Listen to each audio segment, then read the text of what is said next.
So today is the lecture number 5 of our Python beginner to expert course। तो इस video में हम क्या करेंगे, ऑपरेटर को स्टार्टिंग से लेके एंड तक देखेंगे, अच्छे से देखेंगे। तो मैंने ना ऑपरेटर के लिए मैंने सोचा है कि 2 वीडियो में उसे कंप्लीट करूं, क्योंकि वो नहीं तो बहुत ही ज़्यादा लॉन्ग हो जाएगा। तो मैं चाहता हूं कि उसको मैं 2 लेक्चर में मतलब कंप्लीट करूं। तो एक्चुअल में ऑपरेटर क्या होते हैं ना, 6 तरह का होता है ऑपरेटर। पहला होता है अरिथमेटिक ऑपरेटर, एक होता है कंपैरिजन ऑपरेटर, एक होता है लॉजिकल ऑपरेटर, एक होता है असाइनमेंट ऑपरेटर, एक होता है मेंबरशिप एंड आइडेंटिटी ऑपरेटर। तो इस वीडियो में हम बेसिकली क्या करेंगे ना, arithmetic, comparison and logical operator को अच्छे से देखेंगे, स्टार्टिंग से लेकर एंड तक देखेंगे।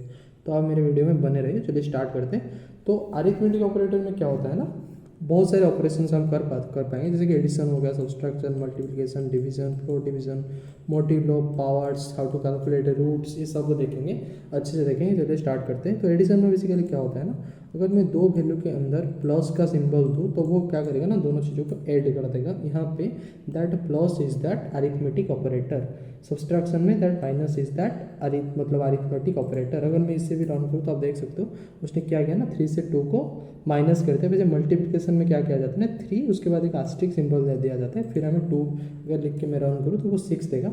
वैसे डिवीजन में क्या होता है ना, 3 डिवीजन बाई 2 करो तो वो क्या करेगा ना, 1.5 देगा। अभी हम उसी से ही समझेंगे कि फ्लोर डिवीजन क्या होता है। बहुत ही इंपॉर्टेंट कॉन्सेप्ट है, इसे अच्छे से देखना। बेसिकली फ्लोर डिवीजन होता क्या है ना, उसको पहले मतलब उसको वो क्या करता है ना, देखो 3 डिवाइडेड बाई 2 क्या हुआ, 1.5 हुआ। फ्लोर डिवीजन क्या करेगा ना, उसका फ्लोर वैल्यू दे देगा, मतलब 1 दे देगा।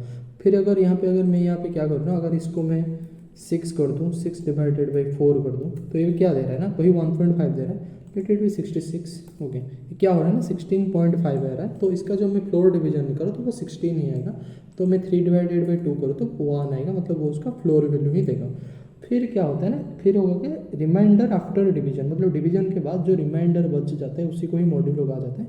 उसको हम परसेंट सिंबल से डिनोट करते हैं। अगर मैं 3% 2 करूँ तो आप देख सकते हो वो रिमाइंडर जो 1 बचा तो उसी को ही उसने दे दिया। अगर सेम चीज़ अगर मैं ये करूँ, अगर मैं 3 मॉडुलस 3 करूँ तो इसमें क्या होगा ना, रिमाइंडर बचेगा है ना, तो इसलिए वो 0 दे रहा है। एंड कोई भी एक चीज़ का हम पावर कैसे कैलकुलेट कर सकते हैं आपको बताता हूँ। अगर मैं इसे 3 टू द पावर 2 करना है तो मैं क्या करूँगा ना, 3 डबल एस्टेरिक सिंबल, फिर मैं अगर 2 लिख के रन करूँ तो वो क्या करेगा ना, 9 दे देगा। इस वे में हम पावर कैलकुलेट कर सकते हैं। वैसे ही हम रूट कैसे कैलकुलेट कर सकते हैं, ये पे बहुत ही अच्छा ट्रिक है, मैं आपको बताता हूँ। जिस वैल्यू का मुझे रूट कैलकुलेट करना है, लेट मैं यहाँ पे 100 का करना चाहता हूँ, उसके बाद मुझे क्या करना पड़ेगा ना, डबल एस्टेरिक सिंबल, फिर मैं क्या करूँगा ना 0.5 उसके साथ जो दे दूँगा, फिर रन करूँ तो वो क्या करेगा ना, उसका रूट वैल्यू दे देगा। अगर मैं यहाँ पे 1000 की जगह 10,000 लिख दूँ तो वो क्या करेगा ना, उसका रूट वैल्यू हमें दे देगा जो कि 100 है। Great, will learn the arithmetic operator at its best. तो मुझे अभी हम क्या करेंगे ना, कंपैरिजन ऑपरेटर देखेंगे। देखो ये जो ऑपरेटर है ना, मतलब ऐसा मान के चलो ये हर जगह काम आता है। पाइथन में आप कहीं पे भी कुछ भी लूपिंग करो, कुछ भी एक कंडीशनल स्टेटमेंट लिखो, हर जगह वो यूज होता है। तो कंपैरिजन ऑपरेटर क्या होता है, पहले मैं उसका, आप ये टेबल को रेफर कर लेना, वो नोट जो पढ़ोगे मैं आपको एग्जाम्पल के साथ ही बताऊंगा। तो कंपैरिजन ऑपरेटर में क्या होता है ना, वो बेसिकली 2 वैल्यू को कंपेयर करता है। कंपेयर कौन से बेसिस में करता है, आइदर कोई 2 वैल्यू सेम होगा, कोई किसी से बड़ा होगा तो कोई किसी से छोटा होगा। तो in that conditions are applied in that particular comparison operator. तो हम इसे डिटेल्स में अच्छे से देखेंगे, डोंट वरी। तो आप बने रहिए। उसमें पहला आता है इक्वल टू ऑपरेटर। कंपैरिजन में इक्वल टू ऑपरेटर आता है जो कि डबल इक्वल के साइन के साथ असाइन होता है, सिंगल इक्वल नहीं। सिंगल इक्वल जब हम कोई एक वैल्यू को किसी एक वैल्यू में असाइन करना चाहें, in that case we are using single equal. जब हमें कंपेयर करते हैं तब हम डबल इक्वल यूज करते हैं। याद रखना है बात, वो बहुत ही इंपॉर्टेंट चीज़ है। तो इसमें क्या होता है, अगर 2 वैल्यू, ये इसका स्टेटमेंट पढ़ देता हूँ। If the value of 2 operands are equal then the condition become true. तो ये बोल रहा है अगर value of the both are same तभी वो ट्रू रिटर्न करेगा। तो 2 इज इक्वल टू 2, ठीक है, ट्रू ही होगा तो ट्रू दे दिया। 2 इक्वल टू 3 ये तो नहीं है तो वो फॉल्स देगा। अगर मैं इसे रन करूँ तो आप देख सकते हो। तो यही होता है इक्वल टू। वो क्या करता है, 2 वैल्यू को कंपेयर करता है। अगर 2 वैल्यू सेम होता है तो वो ट्रू देगा, अगर नहीं होता है तो वो फॉल्स देगा। नॉट इक्वल टू क्या होता है ना, उसका उल्टा होता है। If the value of 2 operant are not equal, अगर 2 चीज़ इक्वल नहीं होंगे तभी वो ट्रू देगा, अगर इक्वल होंगे तो वो फॉल्स देगा। यहाँ पे 2 इक्वल टू तो ये क्या है, 2 सेम है तो वो फॉल्स देगा। और नॉट इक्वल टू हम इस सिंबल से लिखते हैं, दैट सिंबल, उसके बाद फॉलोड बाय मतलब इक्वल टू। फिर यहाँ पे ना 2 नॉट इक्वल टू 3 तो नहीं है नॉट इक्वल टू, तो वो ट्रू देगा। तो ये बस उसका उल्टा ही हो गया। आपको समझ आया होगा मुझे लग रहा है। फिर इसमें आते हैं ग्रेटर देन। ग्रेटर देन क्या होता है, if the value of left operand is greater than the value of right operand then the condition become true. इसलिए ये बोलता है, देखो इसने क्या किया ना, अगर ये जो लेफ्ट साइड में जो वैल्यू है अगर वो राइट साइड के वैल्यू से बड़ा होगा तब भी वो ट्रू देगा। 2 इज ग्रेटर देन 3, बड़ा नहीं तो वो फॉल्स देगा। देखो 3 इज ग्रेटर देन 2, हाँ ये बड़ा है तो वो ट्रू देगा। लेस देन में उसका उल्टा होता है, मतलब 2 इज लेस देन 3, हाँ वो ट्रू है तो वो ट्रू देगा। 3 इज लेस देन 2, नो, तो वो फॉल्स देगा। ठीक है, फिर क्या होता है ना, इन दोनों को जब हम क्लैम्प कर देते हैं that equal to and greater than, तो वो बन जाता है ग्रेटर देन और इक्वल टू। इसमें क्या होता है ना, वो 2 बार कंडीशन को चेक करता है, दोनों में से अगर कोई भी एक चीज़ इक्वल मतलब वो ट्रू होता है तो वो ट्रू दे देगा। मतलब क्या है, एग्जाम्पल के साथ बताता हूँ। यहाँ पे लिखा है 2 is greater then 3, 2 is not greater than 3, उसके बाद आपको इक्वल लिखना है। 2 इज इक्वल टू 3, नो, तो बोथ कंडीशंस आर फॉल्स, तो वो फॉल्स।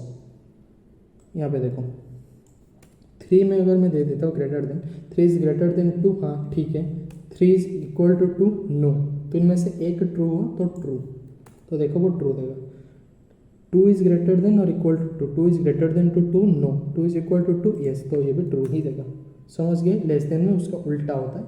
2 इज लेस देन और इक्वल टू 3, मतलब 2 क्या है, लेस देन है, 3 से हाँ है, इक्वल टू है नहीं है, तो एक ट्रू है तो true. 3 is less than or equal to 2, 3 is less than to 2, no, 3 is equal to 2, no, both cases are no, so that is false. 2 is less than 2, no, 3 is equal to 2, yes, तो वो दे देगा true. कोई एक अगर सही होता है तो ट्रू। तो आपको, मुझे लगता है आपको सब कुछ समझ में आया होगा। Equal to, not equal to, greater than, less than, greater than, equal to, less than, equal to, अच्छे से समझ आया होगा। आप उसके स्टेटमेंट यहाँ से पढ़ लेना, मैं इस नोट का मतलब उसका नोटबुक का लिंक दे दूंगा डिस्क्रिप्शन में, आप जाके उसे देख लेना। तो हम अभी नेक्स्ट ऑपरेटर देखेंगे जो कि बहुत ही ज़्यादा इंपॉर्टेंट है, जिसे कहा जाता है लॉजिकल ऑपरेटर। इसमें क्या होता है ना, इसमें 3 स्टेटमेंट के ऊपर हम काम करते हैं। एक हो गया एंड, एक हो गया और, एक हो गया नॉट। तो बेसिकली ना एंड को हम एक स्मॉल एंड में ही डिनोट करते हैं। इसका मतलब क्या है, मैं आपको एग्जांपल के साथ बताता हूँ। उसके स्टेटमेंट पहले पढ़ दूँ। The and operator returns true if the both operands are true and false otherwise. इसका मतलब ये है, अगर मैं ए में ट्रू लूँ, बी में भी मैं ट्रू ही लूँ, ओके, तो यहाँ पे क्या लिखा है, if both operands are true, यहाँ पे क्या है, बोथ ट्रू है, तो वो क्या करेगा, अगर मैं ए एंड बी लिख के रन करूँ तो वो ट्रू देगा। बोथ ट्रू है इसलिए ट्रू। मैं इसी को ही कॉपी करता हूँ, यहाँ पे पेस्ट करता हूँ, एक वैल्यू को मैं फॉल्स कर देता हूँ। फिर जब मैं रन करूँ वो फॉल्स देगा। अगर इनमें से कोई एक भी अगर फॉल्स हो गया तो वो फॉल्स ही देगा। एंड ये बोलता है 2 कंडीशन आइदर पूरा ट्रू होगा तो ट्रू, अगर इनमें से कोई एक भी फॉल्स होता है तो वो फॉल्स ही देगा। मुझे लगता है आपको ये समझ आया होगा, ठीक है। तो अभी मैं, अगर आपको एक रियल एग्जांपल भी लेना है, मैं आपको दे के बता देता हूँ। लेट में ए इक्वल टू 2 करता हूँ, बी इज इक्वल टू 3 करता हूँ, फिर मैं जब लिखूँ ए एंड बी तो वो फॉल्स देगा, क्योंकि दोनों बोथ आर नो, वो इस तरह से वो एक्चुअल में नहीं होता है।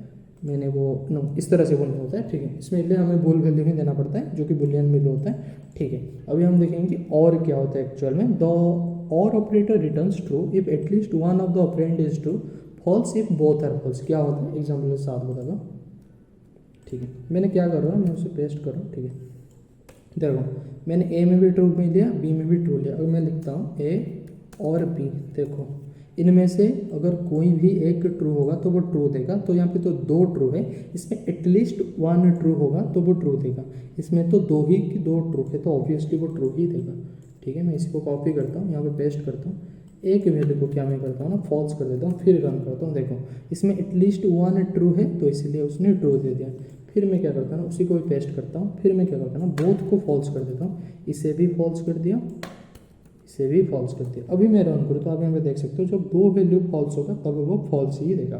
फिर हम देखते हैं नॉट क्या होता है, जो कि इस लेक्चर का लास्ट कंसेप्ट होगा, मतलब वो पर्टिकुलर लॉजिकल ऑपरेटर का। नॉट क्या करता है ना, वो उसको उल्टा चीज़ देता है। अगर मैं यहाँ पे लिखूँ x is equal to true, फिर मैं लिखूँ नॉट x, तो वो क्या करेगा ना, ट्रू को वो मतलब उसके पलट देगा, ट्रू को फॉल्स कर देगा। इसी सेम चीज़ को अगर मैं यहाँ पे लिखूँ और एक बार, इसको मैं फॉल्स कर देता हूँ, फिर जब मैं इसे रन करूँ तो वो ट्रू करेगा। अगर ये ट्रू होगा तो उसे नॉट करो तो वो फॉल्स कर देगा, अगर वो फॉल्स होगा तो अगर हम उसे नॉट करें तो वो ट्रू हो जाएगा। तो बेसिकली ऑपरेटर में ये 3 ऑपरेटर मुझे लगता है आपको बहुत ही सही वे में मालूम चला होगा। तो मैं इसका नेक्स्ट पार्ट तो हर दिन तो हमारा 4 बजे वीडियो आता ही है मेरे यूट्यूब चैनल पे, तो नेक्स्ट पार्ट कल अपलोड हो जाएगा। अगर मेरा ये वीडियो आपको अच्छा लगा है तो आप मेरे चैनल को सब्सक्राइब कर सकते हो, मेरे वीडियो को लाइक करके आपके दोस्तों के साथ शेयर कर सकते हो, क्योंकि मैं ये जो सीरीज़ लेके आपके लिए आ रहा हूँ मतलब पाइथन में ना, वो बहुत ही लॉन्ग टर्म के प्लान में मैं उसे लेके आया हूँ। उसमें मैं सब कुछ ख़त्म करूँगा, each and everything related to Python में उसमें ख़त्म करने को ट्राई करूँगा। तो आप प्लीज़ मेरे वीडियो को शेयर करना, तो मुझे इससे बहुत ही ज़्यादा मोटिवेशन मिलेगा। तो आपसे मिलता हूँ मैं नेक्स्ट वीडियो में।